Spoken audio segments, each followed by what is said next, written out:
Stingy old man. My son-in-law threw wine in my face during Christmas dinner when I refused to give up my bedroom for his parents.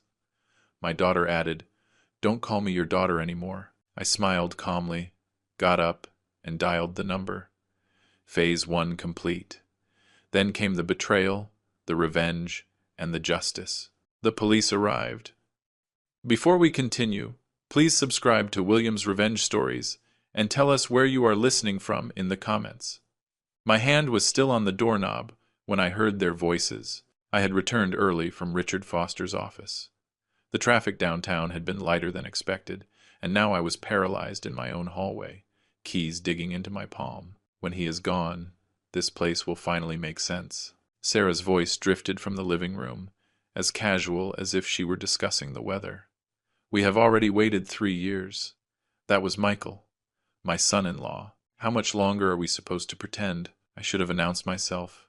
I should have walked in, asked about their day, played the role I had been playing since they moved into my house in the upscale neighborhood. Instead, I stood motionless, listening. "This house is a waste for a single old man," Sarah continued. Something in her tone, not exactly cruel but careless, made my chest tighten. "We deserve to be here. We earned it." "Of course we did," Michael said. 3 years keeping him company, making sure he is not alone. That is worth something. I backed away slowly, placing each foot carefully. The third floorboard from the door creaked if you stepped wrong. I had learned that when Sarah was a teenager and used to sneak in after curfew. Now I used that same knowledge to retreat in silence, to step back out and close the door without a sound. 30 seconds. I counted them, standing on my own porch in the December rain. Then I opened the door normally, letting it swing wide, keys jingling. I am home. Traffic was terrible coming back from downtown. The living room went silent. When I walked in, Sarah was examining her nails with sudden, intense interest. Michael's laptop was open on the coffee table, screen tilted away from me. "Oh, Dad, we didn't hear you come in." Sarah's voice had transformed. Bright, welcoming, fake. "I just got back from running some errands." I set my briefcase down carefully. "What are you two doing?" "Nothing important." Michael closed the laptop with a soft click. "Discussing Christmas plans?" "Ah, yes. The holidays. Always a busy time." I walked to the kitchen, poured myself water I did not want, and stared out at the rain-soaked backyard. 3 years of suspicion. 3 years documenting, watching, hoping I was wrong. Now I had confirmation, delivered in their own careless words. That night, I refilled my coffee mug and walked past the dining room. Michael was sitting there, hunched over his laptop. Absorbed. The angle was wrong for him to notice me, but perfect for me to see the screen's reflection in the antique mirror my late wife, Claire, had loved. Home equity line of credit, power of attorney, elderly father, property valuation, upscale residential zone. He punched numbers into a calculator. $850,000. Then $200,000. Estimated monthly payments scrolled across the screen. My hand tightened around the mug until my knuckles ached, but my face remained neutral. I continued to my study without a word. Dinner was at 7. Sarah had cooked, which was rare enough to be notable. She pushed food around her plate, cutting the chicken into precise pieces she barely ate. "Hey, Dad, I wanted to mention something to you."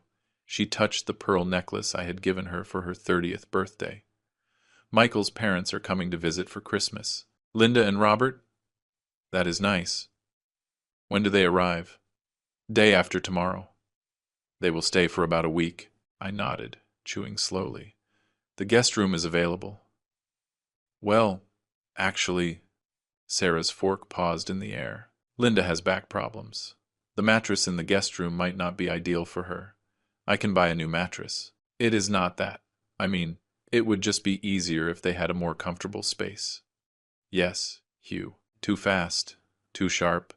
You know how Linda is with comfort." Michael said nothing, but his expression was smug, satisfied.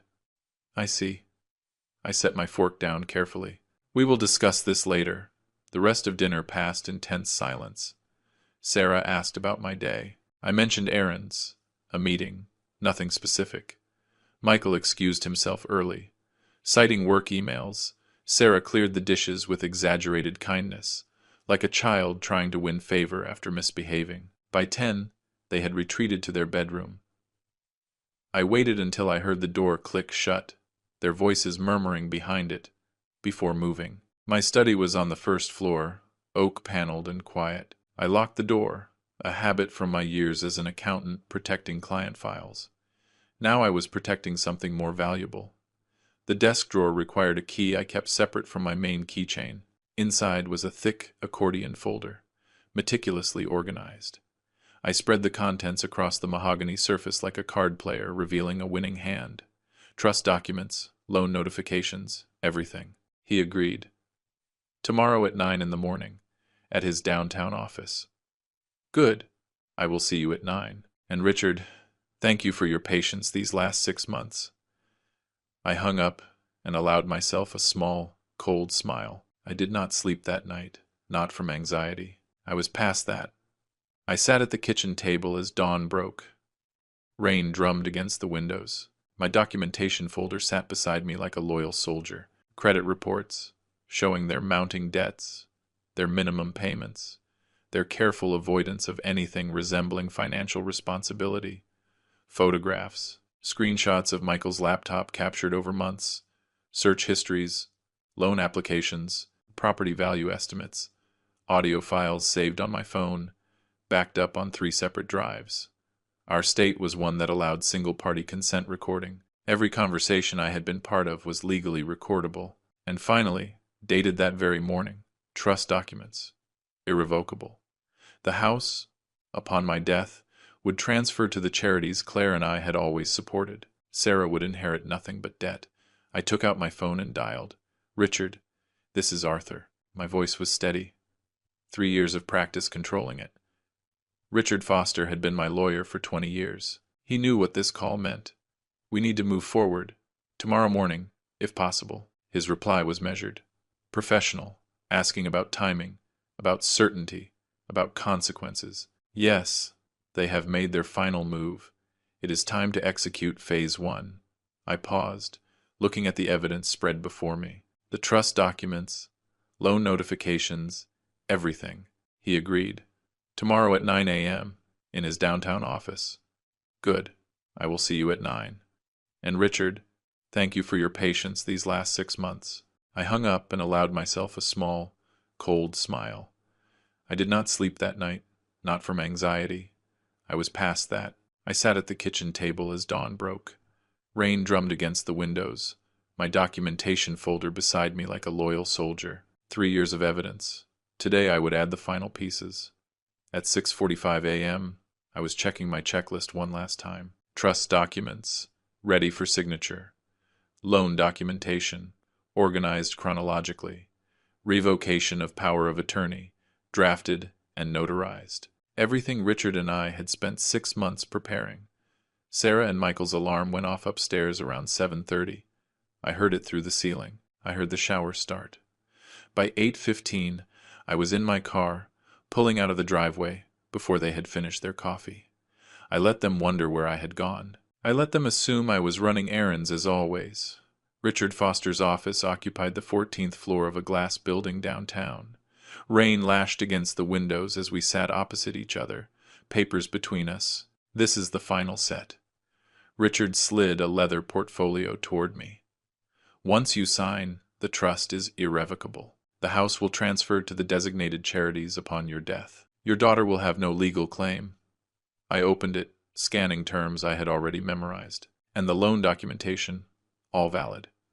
Every payment you made on their behalf was documented as a loan, not a gift. Their signatures are on file. A total of $127,000. The number was satisfying in its weight. Real. Undeniable. When can we deliver the notice? Whenever you are ready. But Arthur leaned forward, hands clasped. Are you sure? This will destroy the relationship with your daughter. I looked him in the eye. Richard had known Claire. He had handled her estate when cancer took her 4 years ago. He understood what family meant to me. But he did not understand what these 3 years had cost me. She destroyed it herself. I am simply acknowledging reality. Sign. Every stroke of the pen felt like closing a door I had kept open too long. Trust document, loan notices, power of attorney revocation. My signature, witnessed and notarized, making it all official. By 11, I was home. The house smelled of coffee and Sarah's expensive perfume. She was in the living room, phone pressed to her ear, laughing at something someone said. She waved at me distractedly as she walked by. The next 3 days blurred into a choreography of small humiliations. Dad, we need the Christmas decorations from the attic. All of them. Today, Sarah stood at the foot of the attic stairs, never looking up from her phone. I was 64 years old, climbing into the dust and heat, bringing down box after box. 8 in total, each heavy with ornaments, lights, artificial garlands that Claire had collected over decades. Be careful with the ornaments. Some are expensive, Sarah said when I almost dropped the 7th box. Michael walked past me without acknowledging me. He offered no help. He did not even slow down. I said nothing. Every box I brought down was a test. Every ignored courtesy was documentation of who they had become. Here is what we need for Christmas dinner. Sarah handed me a handwritten list the next morning. Stick to these brands. Linda will notice if we buy cheap. I scanned the items. Organic turkey, imported cheese. Specific wines I knew cost $65 a bottle. This will be expensive. It is Christmas, Dad. Don't be cheap. Something in her tone, dismissive, entitled. It reminded me of Michael. They had been married 5 years. Sometimes people became their spouses. Sometimes they had always been that way and marriage just gave them permission.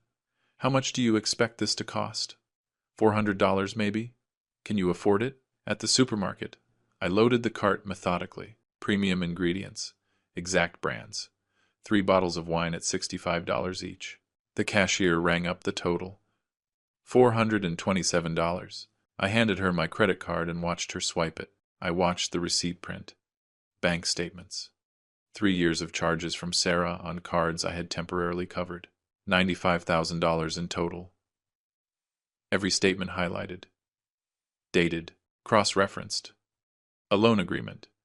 $32,000 for Sarah's luxury car. Signed 2 years ago. Due in 12 months. That deadline had passed 18 months ago. Her signature was clear at the bottom. Another entry for the folder. Another brick in the wall I was building. That night, December 18th, 3 days before Michael's parents arrived, I needed a screwdriver from the garage, something to adjust the loose handle on my study door. Simple task. I heard Michael's voice before I opened the door, talking on the phone. Assuming he was alone, I stopped, took out my phone, activated the voice recorder. I stood motionless outside the garage door. The inheritance process is speeding up. My finger pressed harder on the phone, making sure it was recording. Medical reasons. Michael continued. No death yet, but the old man is declining. Power of attorney first, then transfer. It should be finalized by the end of January. 4 minutes. That is how long he spoke, outlining his timeline, his strategy, his absolute certainty that my house would be his. When I heard him move toward the side door of the house, I slipped around the corner. I waited for him to pass, and then I entered through the exterior entrance. The recording was already uploading to cloud storage. December 19th arrived cold and gray. Linda and Robert were arriving tomorrow. Sarah had been increasingly anxious all day, cleaning, rearranging, giving me instructions on how things should be. At 8 in the evening, she summoned me to the living room. She did not ask. She summoned. Michael stood behind the sofa, arms crossed. Sarah sat, pointing to the chair opposite, not offering, ordering. Dad, sit down. We need to discuss something important. I sat. Linda and Robert arrive tomorrow. They need adequate sleeping arrangements. The guest room is prepared. Michael shifted his weight. Linda has back problems. The guest room mattress will not work. You need to move to the basement room for the week. The words hung in the air. 3 years had been leading to this moment. The moment they stopped pretending and simply demanded. No. Sarah blinked. What? I said no. This is my house. My bedroom. I am not moving. Are you serious right now? Michael's voice rose. After everything we have done for you, something cold settled in my chest. Calm. Final. What exactly have you done for me? We live here. His face was flushing. We keep you company. We could be anywhere, building our own lives. But we stay here, taking care of you. Taking care of me? You pay no rent, no bills, no food? I have covered every expense for 3 years. Sarah's eyes were wet now. How can you be so cruel? We sacrificed our independence to be here for you. Sacrificed or convenient? Michael stepped forward. This house will be Sarah's anyway. You know that. We are just speeding up the inevitable. There it was. The final confirmation delivered with such casual certainty they believed they had already won. I stood up slowly. I see. Thank you for clarifying your intentions. That is very helpful. Dad, wait. No. I think we have said everything that needed to be said. Excuse me. I walked to my study. I locked the door and took the folder from my desk drawer. I spread everything out on the mahogany surface again, but this time with different eyes, not reviewing, admiring. 3 years. 1,095 days of documentation. Every slight, every expense, every entitled demand, all recorded, filed, notarized. They thought I was weak. They thought age had made me manageable. They were about to learn otherwise. The law was on my side. The evidence was overwhelming. And most importantly, they had shown me exactly who they were. No more doubts, no more guilt, only action. I closed the folder and allowed myself a genuine smile. Not warm, but satisfied. The trap was set. They had walked in willingly. Linda and Robert arrived the next afternoon in a luxury rental car, a black SUV that announced their presence even before they reached the door. I watched from my study window as Michael rushed down the steps to the Porsche, arms outstretched in greeting. Sarah appeared from the kitchen, smoothing her dress with nervous hands. Linda emerged from the SUV like royalty inspecting conquered territory. Designer heels touched the wet pavement first. Impractical shoes for December rain. She paused before getting out completely, her gaze sweeping the property with visible appraisal. She wrinkled her nose slightly. Robert went around to retrieve the luggage while Linda remained motionless, letting the rain dampen her coat instead of rushing inside. I remained at the window, cataloging details, Michael's eager gestures, Sarah's nervous fluttering, Linda's critical scrutiny of my home's exterior, Robert's passive trailing carrying 2 large suitcases suggesting they planned an extended stay. When they entered the foyer, I heard Linda's voice clearly through the open door of my study. Well, it is certainly spacious, though the aesthetic is quite dated. We have been planning some updates. Sarah's laugh was brittle. Modern touches. I hope so. This wallpaper must be from the 90 seconds. And that chandelier, a dismissive gesture I could not see but could imagine perfectly. Once we are settled properly, we will renovate completely, Michael said. Once you have the authority, yes. Until then, I suppose we endure. I stepped out of my study. Linda, Robert, welcome to my home. Linda barely looked at me. Arthur, thank you for accommodating us on such short notice. Family is always welcome. How kind. Although I understand the guest room situation is less than ideal. Dinner that night was pure theater. I had prepared roast chicken, vegetables, wine, simple, but quality. Linda dominated the conversation with surgical precision. Arthur, this house really is excessive for one person. Do you not find it overwhelming? I have lived here 15 years. I am comfortable. Comfortable, maybe, but practical. She gestured with her fork. A man of your age in a 3-story house, just the stairs must be exhausting. Mom is right, Arthur. Michael leaned back, expansive. Senior living communities offer so many advantages. I am 64 years old. I am not invalid, yet. Linda's smile did not reach her eyes. None of us stays young forever. Michael has told me about your memory lapses. My what? Just little things, Dad. Sarah spoke quickly. You know, losing keys, forgetting appointments. I have lost my keys twice in 3 years. I have not forgotten any appointments. Denial is common. Linda cut her chicken with exaggerated care. My mother was the same before we had to intervene. Linda, maybe. Robert started. Robert, please. She silenced him with a look. Michael deserves this house. He has earned it with patience and devotion. Earned? How?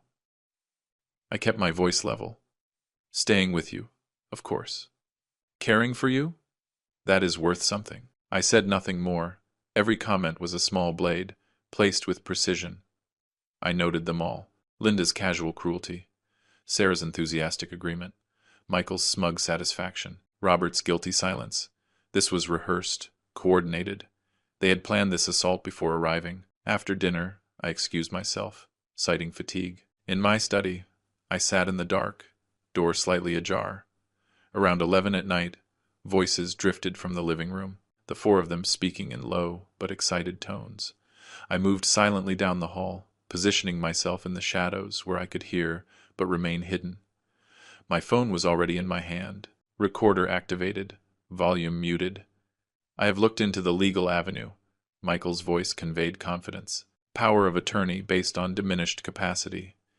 It is completely legitimate if we have medical documentation. But Dad seems mentally fine, Sarah said. How would we do it? I know someone. Linda's voice was practical. Dr. Herman Thomas. He and I have an understanding. For $3,000, he will perform an assessment and provide the necessary diagnosis. Linda, that is fraud. Robert's objection was weak. It is convenience, Robert. Don't be naive. What if Dad refuses to see this doctor? Sarah asked. He won't know he is being evaluated. Thomas will come here as a friend of the family. He will make observations. He will file his report with the court. My legs ached from standing still, but I did not move. Every word was evidence. Once power of attorney is granted, you will have full control, Linda continued. Financial, medical, residential decisions, everything. And then, Sarah's voice was small. Then we move him to an appropriate facility. Green Oaks Residence has an excellent memory care unit. But he does not have memory problems. Michael's reply was cold. He will, according to the documentation. That is the point. Sarah, get it through your head. The house transfers to you.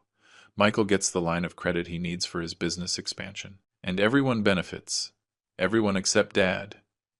He will be comfortable, well-fed. Honestly, it is better for him. He does not need the stress of managing this property. Exactly. Linda's voice held satisfaction. Really, we are doing him a favor. I stood there for 47 minutes, recording every word. My hands remained steady. This was not shock. It was confirmation. When they finally dispersed to their rooms, I returned to my study and backed up the recording to 3 separate cloud services. The next morning, I walked into the kitchen at 8. They were already seated, unusual since they typically slept late. Good morning, I said pleasantly. I have errands to run today. Linda barely acknowledged me, discussing with Sarah changes she would make to the living room. Michael was on his phone, fingers moving rapidly across the screen, likely texting the corrupt doctor. I will be back this afternoon. I took my coffee mug to the sink, rinsed it carefully. Where are you going? Michael asked without looking up. The bank, paperwork, the usual. At 9:30, I was pulling into the parking lot of Patricia Roberts' office building downtown. Patricia had been my notary for 20 years. She had handled my first real estate deals. She had helped me build my accounting business. When I walked into her office, she smiled warmly until she saw my expression. Arthur, what is wrong? I placed my phone on her desk. Listen to this. We sat in silence as the recording played. Patricia's face hardened progressively, professional concern giving way to outrage. When Linda mentioned Dr. Thomas, Patricia took notes. When Michael discussed memory care facilities for a man without memory problems, her pen pressed harder against the paper. When it ended, she played it again, transcribing key passages. This is conspiracy to commit fraud and elder abuse. Her voice was tight, but we need to move fast. If they contact this Thomas before we act, he could file false documentation. What can we do? For 2 hours, we worked. Patricia drafted documents with practical efficiency, formal revocation of any power of attorney, even those not yet filed, modification of my irrevocable trust to explicitly exclude claims based on alleged mental incapacity, a notarized declaration of my current mental competence, witnessed by Patricia and her paralegal, a detailed letter to the state medical board regarding Dr. Herman Thomas's willingness to falsify capacity evaluations. Patricia applied her notary seal with firm pressure. Official, legal, irreversible. She made 5 copies of everything, distributed them into separate envelopes, one for you, one for Richard Foster, one for my files, one for the safe deposit box, one to be kept sealed unless needed. She labeled each one carefully. Redundancy. They will try to claim these do not exist. We need proof in multiple locations. Will this stop them? It eliminates their legal avenue completely. And Arthur, this recording is evidence of attempted elder abuse. If they proceed, you could press charges. I do not want them arrested. The truth surprised me. I want them gone. Then we will make it impossible for them to stay. Legally, financially, and emotionally impossible. When I left her office, the rain had intensified. I drove home slowly, taking the long route through downtown. I needed time to think. By the time I pulled into my driveway, I had made my decision about what came next. The house was bright with lights. Laughter could be heard from inside. They were celebrating something, probably their brilliant plan. I sat in my car for 5 minutes, rain drumming on the roof, watching them through the windows. Then I composed myself and went in. Successful errands? Sarah asked distractedly from the sofa. Very successful, I replied. The next morning, I walked into the office to find the 4 of them already seated, waiting. The staging was deliberate. Linda occupied my usual chair at the head of the table, Michael to her right, Sarah to her left, Robert at the opposite end. Only one chair remained empty, positioned like a defendant's seat, isolated and facing all of them. I noted the arrangement but took the chair without comment. I poured coffee slowly. Let the silence grow. Linda broke first.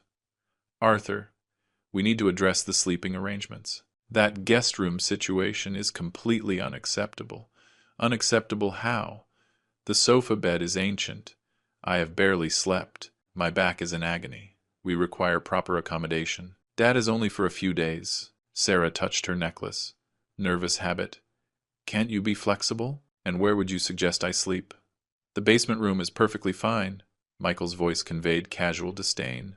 Climate-controlled, private, comfortable. You are one person roaming around in a master suite, Linda added. We are 2 people on a sofa bed. The logic is obvious. I took a sip of coffee.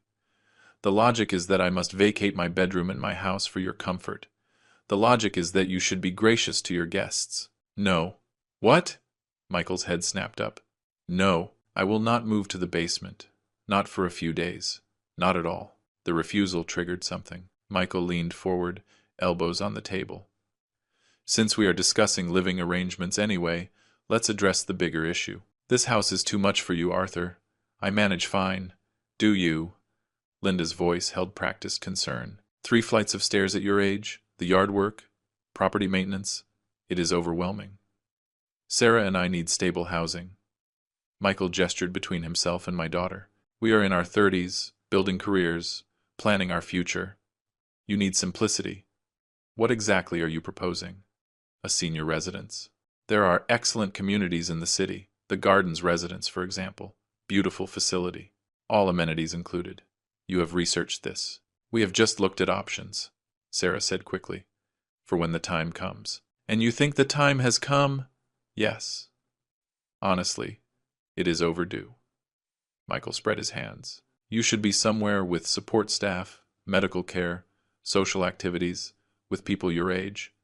I am 64, not 84. Age is just a number. It is about capacity. Linda cut her toast into precise squares. And realistically, you are declining. Declining? Based on what assessment? Based on observation, memory issues, mobility concerns, difficulty maintaining this large property. I have no memory issues. My mobility is fine. The property is well maintained. You are in denial. That is common. I set my mug down carefully. And what happens to this house if I move to the Gardens? Michael smiled. It stays in the family, obviously. Sarah inherits eventually anyway. This way she benefits now, when she needs it. I took out my phone, opened the calculator, punched in 4,500 times 12. I showed them the result. 54,000. So I pay $54,000 annually for a studio while you live here rent-free. Dad, don't make it sound so mercenary. Sarah's voice was tight. We are trying to help you. Are you? I turned to look directly at her. Sarah, look at me. She did not. Do you really believe I need this help? Or do you need this house? I think it would be better. Her voice was barely audible. For everyone. Better for me or better for your situation? Both. You would have care. We would have stability. 3 years ago, you moved here saying you needed temporary help, just until you got back on your feet. You said, was any of that true? It was true then. And now things have changed. Stop twisting her words. Michael stood abruptly, palms on the table. We are thinking of your well-being. My well-being or your inheritance. Both.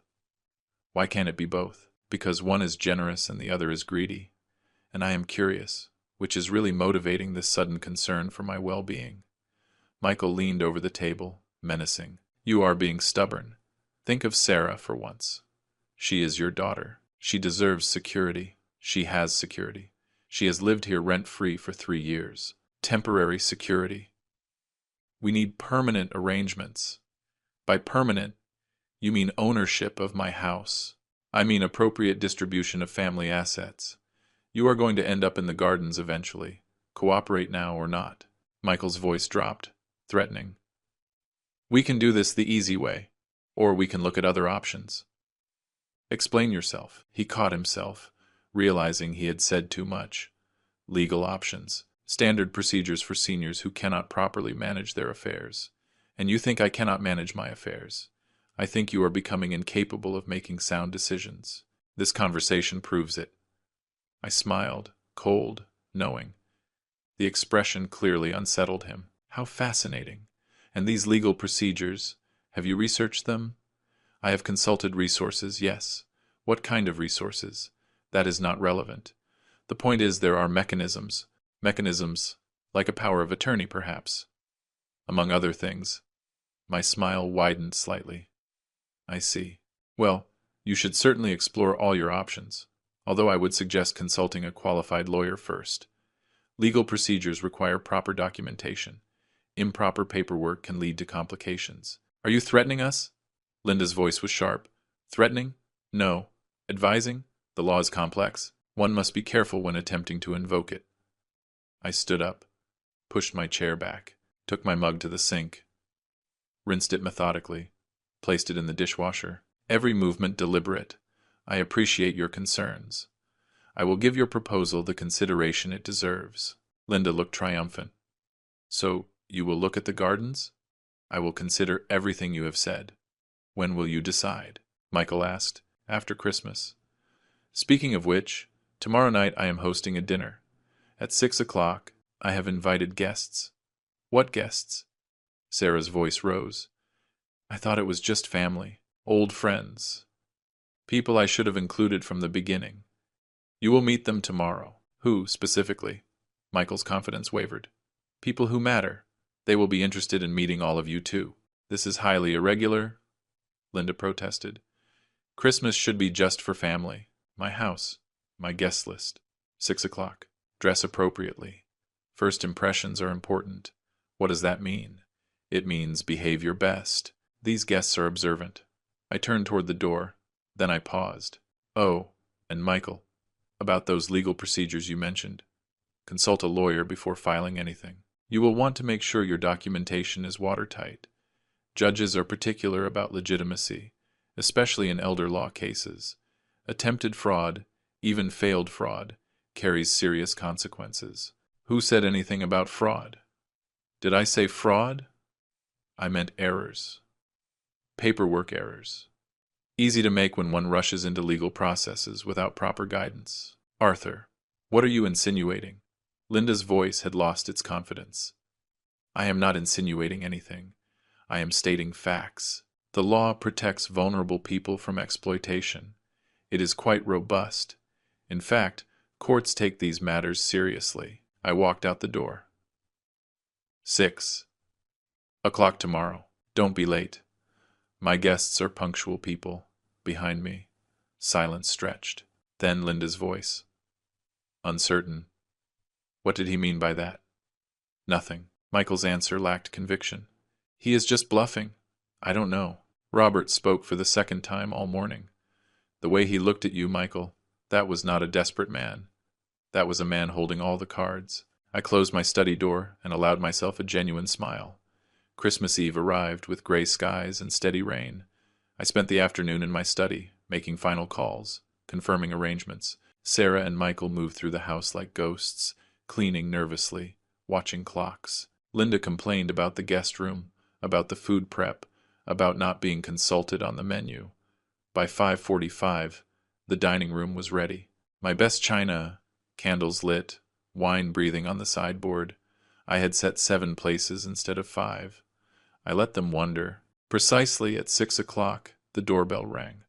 Richard Foster was on the porch, briefcase in hand, wearing a sharp charcoal suit. Richard, right on time. Come in. I led him to the living room where the others waited. Everyone, this is Richard Foster, an old friend. Richard, my daughter, Sarah, her husband, Michael, and Michael's parents, Linda and Robert. Richard shook hands with practiced ease. I watched Michael try to assert dominance through grip strength. Richard did not react. Linda offered barely her fingertips. Dismissive. Sarah's hand was trembling. A pleasure to meet you all. Richard's voice was warm but professional. Arthur has spoken fondly of his family. How do you two know each other? Michael asked him. We have worked together on various matters over the years. Business associates, you could say. What kind of business? Linda's eyes narrowed. Legal matters, mostly. Property management, estate planning, that sort of thing. Michael tensed. You are a lawyer?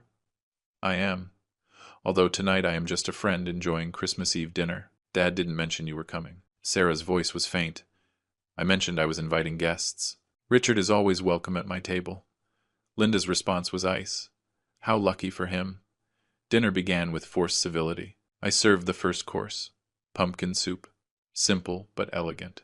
Linda's first words. This vintage is pedestrian. She gestured to the wine. Quite common for a formal dinner. Michael emptied his first glass before finishing the soup. Poured a second immediately. His hands were not entirely steady.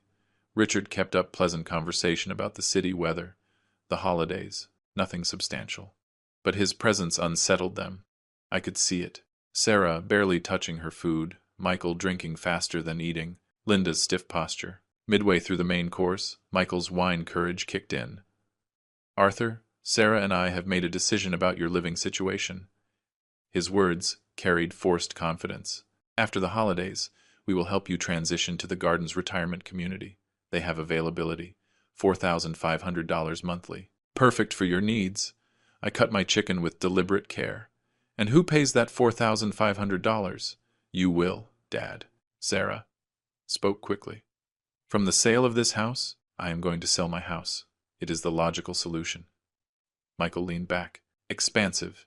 You move somewhere appropriate. We keep the family home. Where will you live? Here, obviously. Someone has to maintain the property. Manage everything. I put down my fork. This property is not yours to manage. Not yet. Michael's voice rose. But it will be. You are not eternal, old man. Sarah inherits eventually. We are just being practical about timing. Michael is absolutely right. Linda nodded. You are hoarding assets that should benefit the family now. Richard spoke quietly. Interesting perspective. Excuse me. Who asked for your opinion? Linda turned on him. No one. But as Arthur's legal counsel, I am naturally interested in discussions about his estate. Legal counsel? Michael's face reddened. What matters? Richard has handled my affairs for some time, I said calmly. Sarah's voice cracked. Dad, what is going on? Linda spun abruptly. Speaking of practical matters, Arthur, I am done being diplomatic about sleeping arrangements. Tomorrow is Christmas. I will not spend another exhausted night on that sofa. You will give us your bedroom tonight. No, Linda, I will not. Michael stood up, chair scraping back. Yes, you will. This is ridiculous. One person in a master suite, 2 people on a sofa, 1 person in his own bedroom, in his own house. Your house? Your bedroom? Michael's voice cracked. You keep saying that like it means something. Like you are going to be here forever. Old man, you are in our way. Everything here will be ours eventually. Why are you making this so difficult? Because it is mine. Not yours. Not eventually. Mine. How selfish. Linda's voice dripped with contempt. How absolutely selfish. Michael grabbed his wine glass, still half full. His face was crimson, his eyes unfocused. Stingy old man. You have everything and share nothing. You are selfish and pathetic. His arm jerked back. Michael, no. Sarah's warning came too late. The wine arced through the candlelight. It hit me in the face, splashed my white shirt, dripped onto the table. The cold shock of liquid, red staining white. For 3 seconds, no one moved. The glass slipped from Michael's hand, hit the table edge, shattered on the floor. Sarah stifled a scream. Linda exhaled. Satisfaction or shock? I couldn't tell. Robert stood up, moved toward the door. Richard took out his phone. I reached for my napkin, wiped my face methodically. Temple, cheek, chin, neck. I set the napkin down, stood up, took my phone from my pocket. Phase 1 complete. I scrolled to contacts, selected Detective Miller, pressed speaker. The ringtone filled the silent room. 1, 2, 3 times. Miller, detective. This is Arthur. You can come now. Everything is recorded as discussed. Her voice was professional, clear. I am 5 minutes away. Keep everyone on site. Do not let anyone leave or destroy evidence. Understood. I hung up, placed the phone on the table, looked at each of them. The color had drained from Michael's face. What did you do? Called the police. I called a detective investigating a conspiracy to commit fraud against an elderly person. Fraud? Sarah's voice was barely audible. What fraud? The plan to falsify medical documents. The scheme to obtain power of attorney through falsified mental capacity assessments. Dr. Herman Thomas. $3,000 for fabricated diagnoses. Ring a bell? Linda's hands trembled. How do you know that name? I know everything, Linda. Every detail of your conspiracy. I have known since December 20th, when you discussed it in my living room. You recorded us? Michael stumbled back. That is illegal. Richard spoke calmly. State Revised Statute 165, 540. One-party consent. Fully legal when Mr. Herrera recorded conversations in his own home. Dad, please. Sarah was crying again. This is a misunderstanding. Explain it to Detective Miller when she arrives. I am sure she will be fascinated. This is a trap. Linda's voice shook. Entrapment. This is documentation of conspiracy to commit elder abuse and fraud, said Richard. Very different things, Mrs. Morales. Through the window, I saw car lights sweep the driveway. 3 minutes had passed since the phone call. I stood by the window, wine still staining my shirt. Richard had his briefcase open, reviewing documents. Michael paced, running hands through his hair. Sarah sat frozen, mascara running. Linda maintained a rigid posture, but her hands shook. Robert was by the door, coat already retrieved. Car lights swept the driveway. An unmarked sedan parked. 2 uniformed officers emerged, followed by a woman in plain clothes. I opened the door before she could knock. Detective, thank you for coming. You recorded us? Michael stumbled back. That is illegal. Richard spoke calmly. State Revised Statute 165, 540. One-party consent. Fully legal when Mr. Herrera recorded conversations in his own home. Dad, please. Sarah was crying again. This is a misunderstanding. Explain it to Detective Miller when she arrives. I am sure she will be fascinated. You reported an assault and conspiracy to commit fraud. I reached into my pocket, pulled out a small digital recorder. Everything is documented. The assault happened minutes ago. The conspiracy, I pressed play. Michael's voice filled the room, recorded December 20th. Dr. Thomas will provide the assessment for $3,000. This is a trap. Michael's voice was too loud. He provoked us. He recorded us illegally. Miller raised a hand. Mr. Herrera, she was in her early 40 seconds. Professional demeanor, sharp eyes. She showed her credentials. Detective Elena Miller, local police. 2 uniformed officers, Martinez and Lopez, remained near the entrance, blocking exits. Miller walked into the dining room, surveying it all. The wine stain on the table, the broken glass, my ruined shirt. 4 people in obvious distress. A calm lawyer with an open briefcase. So you are admitting the statements on the recording are accurate? Michael froze, realizing his mistake. My son has had too much to drink. Linda's voice was tight. He doesn't know what he is saying. Miller looked at the wine bottles. I can see that. Sir, have you consumed alcohol tonight? That is irrelevant. Actually, quite relevant for credibility and demeanor. Miller listened to key portions of both recordings. Her expression hardened when Linda's voice mentioned falsifying medical documents. She took notes. Dr. Herman Thomas, $3,000. Falsified capacity assessment. When the recording reached the moment of the wine toss, she looked at my stained shirt. Then at Michael. Did you throw a drink at Mr. Herrera? He was being impossible, refusing reasonable requests. That is not an answer. Did you throw wine at him? Michael looked around for a lawyer who wasn't there. Yes, but no buts needed. Simple assault. At minimum. She continued writing. Are you going to arrest us? Sarah's voice cracked. That depends. Mr. Herrera, do you wish to press charges for the assault? I considered it. Everyone watched. I could destroy them completely right now. Not for the assault. I want it documented. But I do not want my son-in-law arrested on Christmas Eve. Sarah exhaled. Premature relief. However, I do want the conspiracy investigated. Attempted fraud against an elderly person. Conspiracy to falsify medical documents. Attempted illegal appropriation of assets. Miller nodded. I will need to interview all of you separately. She turned to Linda. Mrs. Morales, do you know a Dr. Herman Thomas? Linda's face paled. I want a lawyer present before answering questions.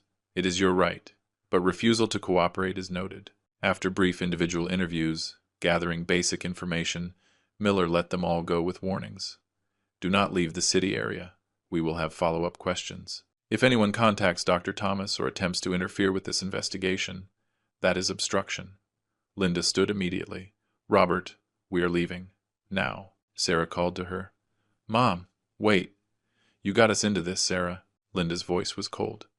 You and your lack of spine. We are going home. Sounds of rapid packing upstairs. 15 minutes later. The luxury SUV pulled out, heading back to their city, fleeing, although technically allowed since they were not charged. Yet, after the police left, it was past 10. Michael and Sarah sat on the sofa, stunned. I went to my study, returned with Richard. Richard opened his briefcase, took out official documents. Sarah and Michael, I am here in my capacity as legal counsel to formally serve you the following notices. He placed the documents on the coffee table. First, notice of irrevocable trust. The property at this address has been transferred to an irrevocable trust. Beneficiaries, the Cancer Research Foundation and the Regional Food Bank. Upon Mr. Herrera's death, this property transfers to said charities. You have no current or future claim on this asset. Color drained from Michael's face. Second, eviction notice. As a resident without a valid lease agreement, you are hereby given 30 days to vacate the property. Third, demand for loan repayment. Total amount owed $127,000, representing car loan, credit card payments, and other expenses paid on your behalf. Over 3 years, payment plan or legal action begins January 15th. Sarah stared at the papers. Dad, what is this? The truth. Everything I gave you was documented as loans. You signed the papers. You just never read them. Michael picked up the car loan document. Saw Sarah's signature. $32,000 for the car. With interest, said Richard. And that is just one item. You can't do this. Sarah's voice cracked. I am your daughter. You told me not to call you that anymore. I am honoring your request. Sarah picked up the trust document, hands shaking. Cancer research. Food bank, not me. Because charity will not try to defraud me, falsify documents to declare me incompetent, or conspire to lock me in a memory care facility I do not need. She grabbed the eviction notice. 30 days, Where are we supposed to go? That is not my concern. You made it clear tonight you do not want to be my daughter. Daughters do not demand their fathers be institutionalized so they can steal property. The loan document showed the total $127,000. We can't pay this. Then you will face collections, wage garnishment, asset seizure. The legal process applies to everyone. Richard gathered his copies. You have 30 days to vacate. Loan repayment is due January 15th. Any questions must go through proper legal channels. He left. The front door closed. Sarah and Michael sat in silence. Documents spread before them as evidence of their own destruction. Finally, understanding, they had lost everything. Christmas morning arrived hollow and quiet. I woke early, made coffee in my kitchen without interference for the first time in 3 years. The absence of tension felt strange, almost unfamiliar. Upstairs, Michael and Sarah had not slept. I had heard them moving all night, voices murmuring, laptop keys clicking. Around 8, Michael appeared at my study door, eyes red from staring at a screen, not tears. We need to talk. I did not look up from my book. We have nothing to discuss. Everything was explained last night. I'm going to get a lawyer. Those documents won't hold up. Feel free to consult a lawyer. Richard Foster followed the law precisely. You will waste money, but it is your choice. He clenched his jaw. You manipulated Sarah into signing those papers. I offered assistance with expenses. She signed standard loan agreements. If she didn't read them, that is her responsibility. No court will uphold this. Every court will. Documents are notarized, witnessed. They are legally binding. Your lawyer will tell you the same thing after charging you several $1,000s. He left. 2 hours later, he was gone in Sarah's car, heading to some lawyer willing to meet on Christmas Day. At noon, he returned. I heard him enter, heard Sarah's urgent questions, heard his defeated answer. He says we have no case. That afternoon, Sarah found me in the living room. She had been crying all morning, tried the emotional approach one last time. Dad, I am your daughter, blood, family. You can't really go through with this. I remained in my chair, book open. You told me not to call you my daughter. December 23rd, approximately 7:46 p.m. Those were your exact words. I was upset. I didn't mean it. I looked at her properly. You meant it enough to say it in front of witnesses, including a police detective. You meant it enough to support a plan to have me declared incompetent and institutionalized. Which part exactly didn't you mean? She had no answer. Tears. Apologies. Promises to do better. Everything flowed freely. I remained unmoved. I would have forgiven greed. I would have forgiven manipulation, but you conspired to take my freedom. That crosses a line that cannot be uncrossed. The next day, Michael's desperation took a predictable turn. He contacted the local newspaper with his version. Cruel father evicts his own daughter right after Christmas, demanding payment for gifts given over years, leaving her homeless over a family dispute. The reporter published a brief online article. For a few hours, social media buzzed with outrage. People loved that narrative. Heartless father, suffering children. Michael thought he was winning. Then, I made my move. I contacted the same reporter, provided full context, recordings of the conspiracy, documentation of the power of attorney scheme, proof of attempted fraud, copies of loan agreements showing legitimate debt collection. I also provided Detective Miller's statement, confirming an active investigation into conspiracy to commit elder abuse. The reporter, realizing she had nearly published a one-sided story about fraud victims, issued a correction and a full investigative piece. Local businessman, victim of family fraud scheme. The article detailed everything. The conspiracy, the corrupt doctor plan, the wine assault. Michael's name appeared prominently. His original sympathetic narrative was destroyed in hours. That night, Michael's phone rang. His supervisor. Michael, we have seen the news coverage. The company cannot associate with someone involved in an elder abuse investigation. We are placing you on unpaid leave pending resolution. Corporate speak for you are probably fired. 2 hours later, Sarah received a similar call from the salon owner. This publicity is not good for business. Clients are uncomfortable. I am sorry, but I have to let you go. Both unemployed in a matter of hours. Their modest but stable income evaporated. That night, they sat at the kitchen table, surrounded by laptop screens, showing apartments they couldn't afford, loan applications already denied, job offers now impossible because internet searches of their names. Michael slammed his laptop shut. This is impossible. We have nothing. We can't afford to move. We can't afford to stay. We can't afford a lawyer to fight this. Sarah stared at her phone, reading comments. Hundreds of strangers celebrating their downfall. Greedy, scheming, karma. She looked at Michael. My father did this. He planned every piece. For months, maybe years. We never had a chance. Michael's reply was bitter. We had every chance. We just thought we were smarter than him. We were wrong. Morning of December 27th, Michael woke after maybe 2 hours of sleep. Sarah was already up, laptop open, scrolling through apartment listings with dead eyes. She had been doing this since 5 a.m. Search, calculate, realize it is impossible. Repeat. How about this one? Pointed to a studio. $200 monthly. Michael joined her, forgetting coffee. $200 plus deposit, that is $600. We have $4,200. Minus moving truck, utility deposits, food. He let the sentence hang. We would be broke in a week. They kept looking anyway because the alternative was accepting they were trapped. By noon, they had called 15 apartment complexes. Every conversation followed the same script. Yes, we are interested. Credit check. Well, there is some outstanding debt. How much?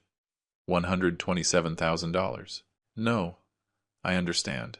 Thank you anyway. 13 rejected them immediately. 2 said maybe, but required co-signers with excellent credit. They had no one. Michael tried a private landlord on a classified site. The landlord Googled their names during the call. Are you the one in the local paper article about the fraud investigation? Click. Dial tone. Their names were poison. Sarah went to the bank, hoping for a personal loan. The loan officer was sympathetic until he checked credit. Mrs. Morales, you have a recorded debt of $127,000 with an active collection notice. Your debt-to-income ratio is, well, infinite, since you are currently unemployed. I cannot approve any credit. What about our savings? He verified $4,587.23 in their joint checking account. That is all you have with us. She had hoped there was more somewhere. There wasn't. Mid-afternoon, Michael decided to sell Sarah's car. Retrieved title from filing cabinet. Owner name, Arthur Herrera. He reread it 3 times. The vehicle they had driven for 2 years wasn't theirs at all. He found me in my study. The car is yours? According to title and loan agreement, yes. It is collateral for debt. We need it for work, to find housing. You are welcome to keep using it until you vacate. After that, it reverts to me as partial debt payment. That is worth $25,000. That barely covers a fraction of what you claim we owe. Correct. Which is why the remaining $102,000 will still need to be addressed. Knight found them again at the kitchen table. Sarah had a legal pad full of calculations, all crossed out. Current assets, $4,187. Minimum housing deposit, $3,500. Remaining, $687. Monthly expenses, food, $400. Phones, $40. Insurance, $200. Gas, $100. Total, $840. Deficit, $153. And that is before rent. Michael looked over her shoulder. This assumes we find an apartment that accepts us, which we can't. Assumes we have income, which we don't. Sarah drew a circle around the numbers. We are in a $150,000 hole if you count the debt. We earn nothing. We own nothing. Your father knew this exact calculation. He designed it so there is no escape. Sarah stared at the pad. No. He designed it so we would understand exactly what we did. We lived off him completely. Every comfort we had was his. We just didn't realize it because he never rubbed it in. Until now, that night, Sarah found me in the living room, reading by the lamp. She stood in the doorway. No tears, just exhaustion. What do you want? Tell me. Money? Public apology? Me on my knees? What would stop this? I marked my page. closed the book, looked at her properly for first time in days. I want you to understand something fundamental. Dignity is not bought, cannot be traded or borrowed. You sold yours for illusion of easy money, a house you didn't earn, wealth you didn't build, security you didn't create. I am not punishing you, Sarah. I am removing support you took for granted and forcing you to stand on your own merit. If you have none, that is not my failure. It is yours. She stood there, those words sinking in. For first time, she wasn't arguing or manipulating. She was listening. You have been planning this how long? 3 years. Since the day I realized you saw me as an obstacle to inheritance instead of a father. And there is nothing I can do. Nothing that changes your mind. You had 3 years to treat me with respect. You chose contempt. You had chances to be honest. You chose conspiracy. You had opportunities to see me as human. You chose to see me as an asset to acquire. Those choices are final. These consequences are earned. She turned to leave, stopped at door. Did you ever love me? Your daughter? My voice was low but clear.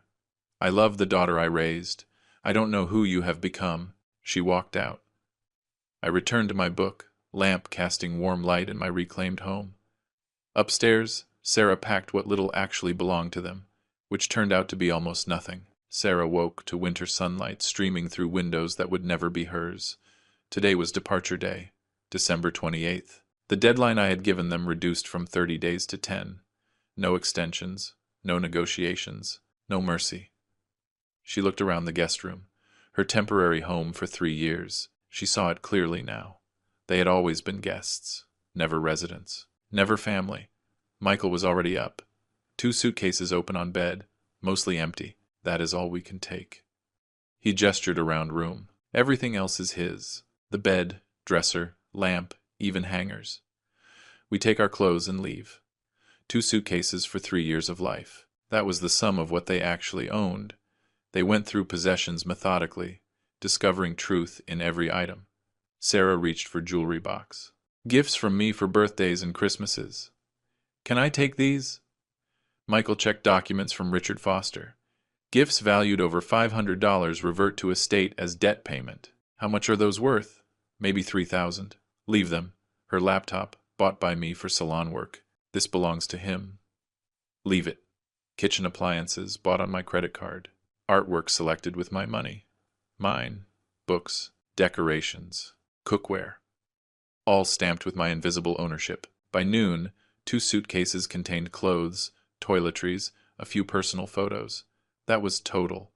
3 years reduced to a couple of fabric bags and memories. At 2 p.m. They did a final walkthrough.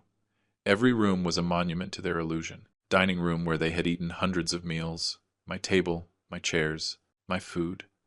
Living room where they had watched TV. My TV, my sofa, my subscription. Sarah stood in kitchen. Hand on granite counter, I told people this was my house. Gave home renovation advice like I owned it. We were wrong, Michael said. Including us. They carried suitcases down. I was in my study, door open, deliberately visible. They passed without speaking. I did not look up from my computer.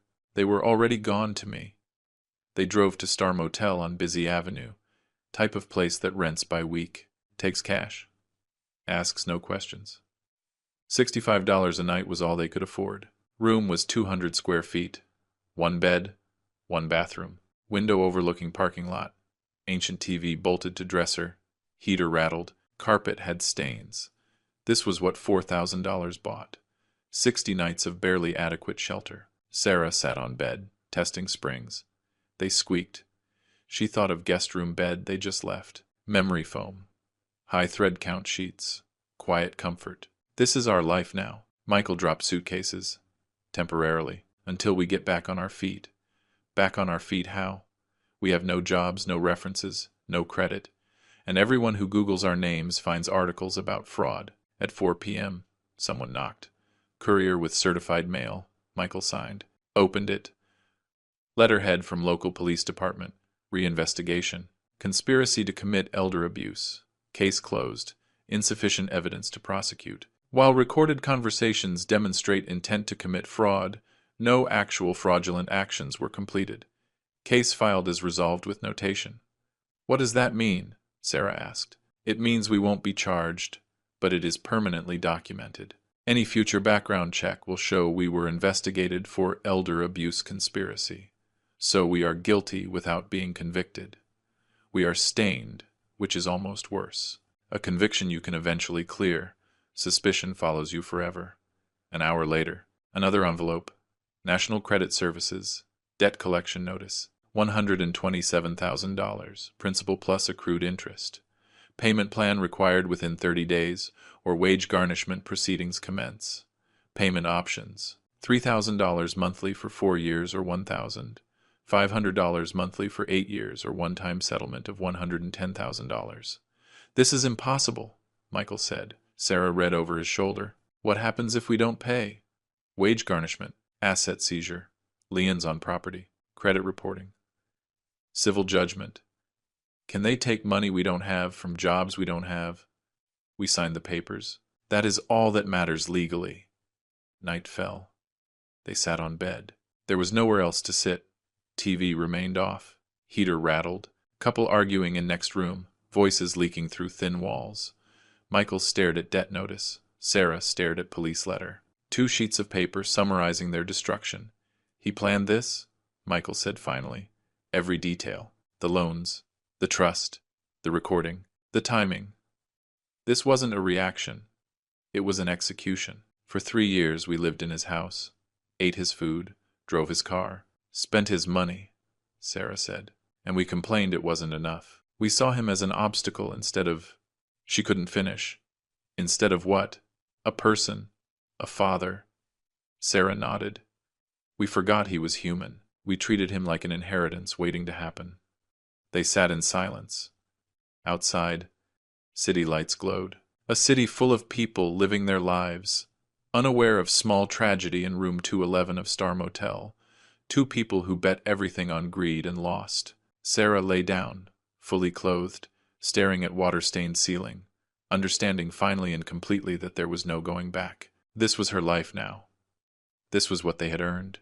That same night, December 28th, around 9 p.m., I sat in my reading chair, the leather one I had owned for 15 years, book open but unread on my lap. The house was silent in a way it hadn't been in 3 years, not empty, inhabited, by choice, for peace. No blaring TV from guest room, no arguments about money, about me, about their entitled future. Just subtle sounds of an old house settling, wood contracting with winter cold, furnace kicking on, rain starting against windows. This was my house again. Whole, undeniable, peacefully mine. On coffee table lay thick folder I had assembled over 3 years. I opened it one last time, reviewing Chronicle. Page 1. Transcript of overheard conversation. June 2022. Michael telling Sarah, he won't last forever, and this house will be worth a fortune. Page 15. Photographs of my original will versus new irrevocable trust. Page 32.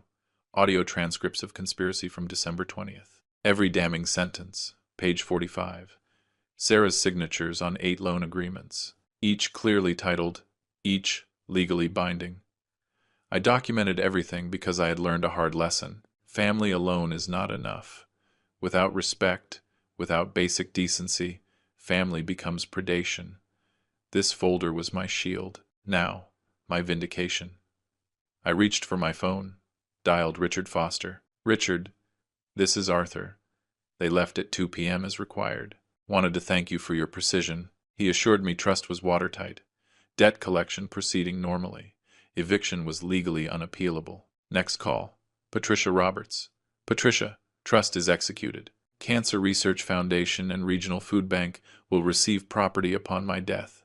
Thank you for 20 years of faithful service. She expressed satisfaction at having protected me. 2 phone calls, 2 partnerships concluded. Legal architecture of my protection was complete. I stood by window, looking at city lights scattered across valley. Cancer research. My wife had fought that battle 8 years ago. Losing finally, house she loved would fund research so others might win. Food bank. I remembered childhood hunger, remembered my mother stretching meals impossibly. This house would feed people who needed it. Sarah and Michael wanted this property to fund their comfort, their leisure, their avoidance of responsibility. Instead, it would serve people who actually needed help. That felt right. Not vindictive. Right. Justice aligned with compassion. Just not compassion for those who tried to exploit me. I turned back to my family, allowed myself to remember. 3 years ago, Sarah moved in with promises it was just temporary. I had believed her, wanted to help. But within months, dynamics shifted. I became inconvenience, obstacle, old man in way. Little comments. You really need all this space. Financial requests. Just help us with car payment. Dismissive gestures. Eye rolls when I spoke. Conversations that stopped when I entered rooms. I saw it happening and made a decision. Document everything. Prepare for worst, hope for best. Worst arrived. My preparation saved me. I felt no guilt about that. I expected to feel victorious. I had won, after all. Kept my home. Exposed their scheme. Protected my assets. Restored order. But sitting in that quiet house, I felt something different. Deep sadness mixed with relief. I had lost my daughter.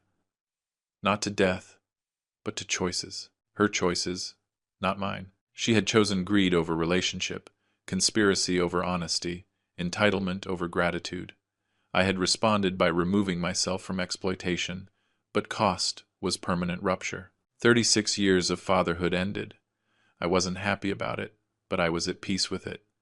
There are prices worth paying to maintain dignity. I stood up, walked through my house room by room. Guest bedroom. I would turn it into a library. Eliminate every trace of their occupation. Dining room. I would restore that wine-stained table. Repair damaged. Kitchen. Reorganize for one-person efficiency. My projects. My space. Every room would be reclaimed, reimagined, repurposed. This wasn't end of my life. It was a beginning. I was 64 years old. Healthy, financially secure, and finally free of people who saw me as a resource instead of a person. I stepped out onto back terrace. Cold December air sharpened my lungs. Below, city glittered. Above, stars emerged between clouds. I raised my coffee mug in silent salute to myself, to dignity, to boundaries, to courage to protect yourself from those who would harm you. Even when they are family, especially when they are family. Finished my coffee, went back inside, locked door, turned off lights. Tomorrow would start again. Tonight, I would rest in silence I had earned. Silence after storm. Silence of a home that was finally, completely, peacefully mine. If you like this story, please like this video. Subscribe to William's Revenge Stories and share your thoughts on this story in the comments. To hear the next story, click on the box on the left. Thanks for watching.